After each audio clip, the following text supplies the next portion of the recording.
bu ko defee mbir yi daal di mën a commencer waat ñu xaw a am tuuti yaakaar ndax fi mu toll nii mbir yi metti na lool ci ñu baree bari ci yaakaar googee sax la ñuy desandi ak peut-être FMI yi nga xamante ne à partir d'aujourd'hui mission bi dañuy ñëw fii ci Sénégal pour 2 semaines daanaka 10 jours ba le 1er septembre ñuy xaarandi peut-être ndax dina am déet ab décaissement ginnaaw banque mondiale bi mu daal di génnee décaissement jébbal ko Sénégal fan yi ñu génn nan nga jàngatee encore une fois de plus cette mission bi nga xamante ne actuellement ñu ngi fii ci Ndakaaru.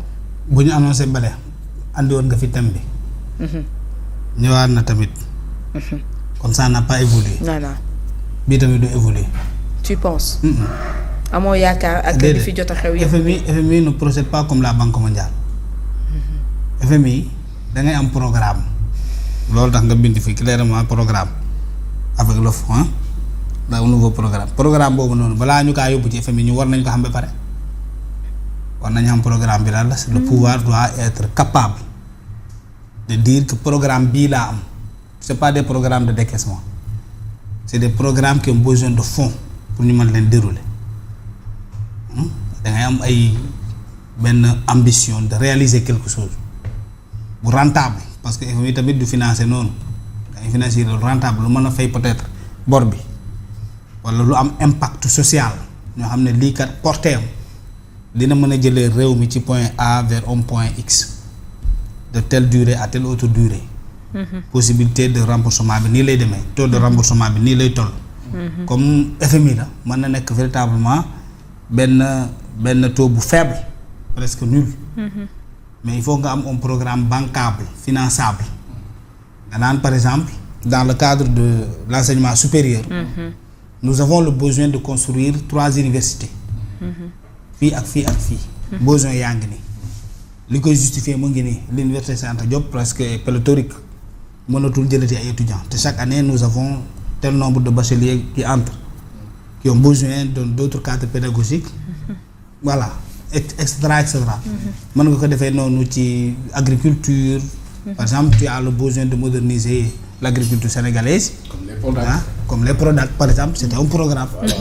Voilà léegi mais ñii ban programme nga gis ñu ànd fi. li la présenté woon. ban programme la ñu présenté depuis ñii bu ñu fi toogee ba léegi. SN 2050 bi. Non mais ça c'est une vision. Mais est-ce que entre-temps également avec l'arrivée du nouveau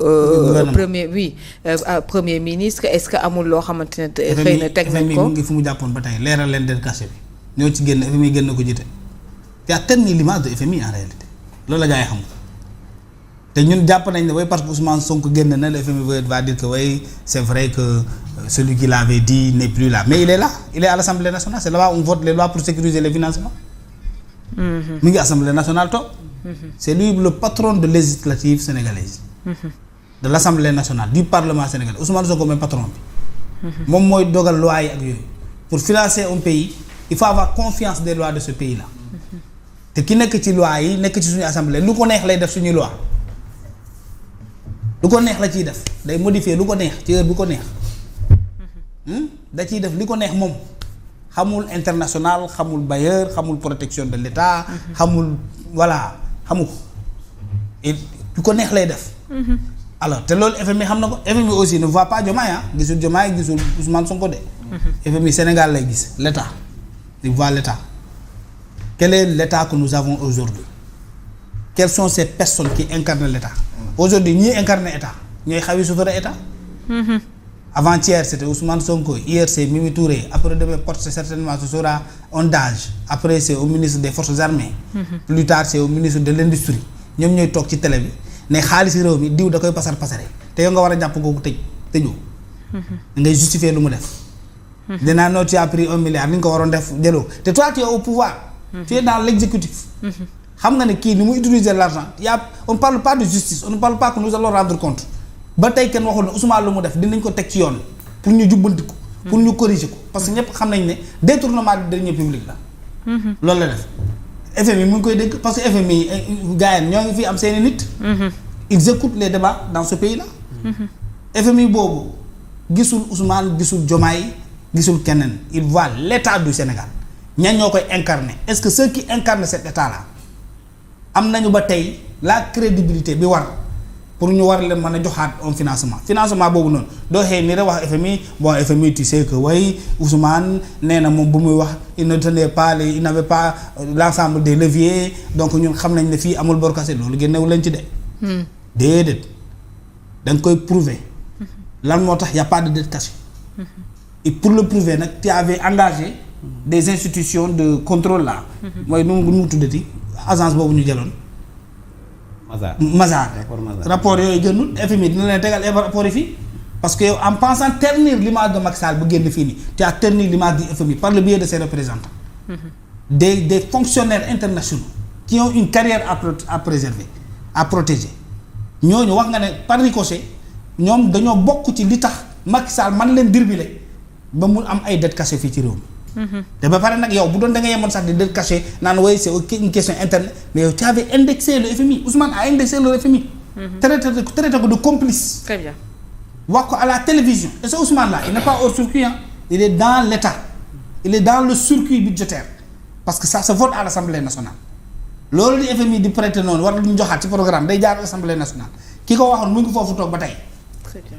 il y aura rien awma ci yaakaar bokk astafurlah parce que il ne faut jamais dire jamais mais awma ci yaakaar que am na les conditions nécessaires depuis tout ce qui s'est passé du début à aujourd'hui li war a mën a tax FMI génnaat fi encore joxewaat xaalis. très bien Cheikh Tidiane mu ngi koy wax Ahmadou dette bi ak crédibilité de nos finances bokk na ci li nga xamante ne moo na nekk au cœur ci waxtaan yi nga xamante ne tey bu ñu ñëwee ci Sénégal ci diirum 10 jours moom lañ fas yéene sëgg.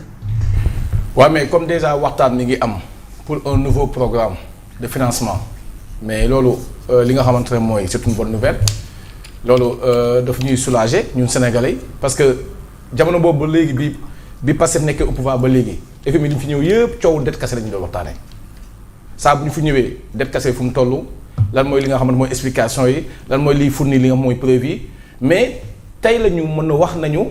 FMI dina fi ñëw pour ñu wax benn programme bu bees wàllu financement réew mi Sénégal ñëpp xam nañ ne dañoo soxla financement léegi moom ñëppay jooy ne xaalis amu fi réew mi ñëppay jooy ne xaalis war na fee dugg pour que situation yi changé muy ndaw ñi muy mag ñi muy jigéen ñi muy góor ñi ñëpp booy yi boo demee si mbedd yi gox-goxaan yi xale yu ndaw yi étudiants yi liggéeykat yi ouvriers yi mais entrepreneur ñëpp xam ne réew mi dafa soxla xaalis léegi nag bu waa FMI ñëwee ba ne dañuy wax wàllu nouveau programme mais dañoo war a gëstu lu tax.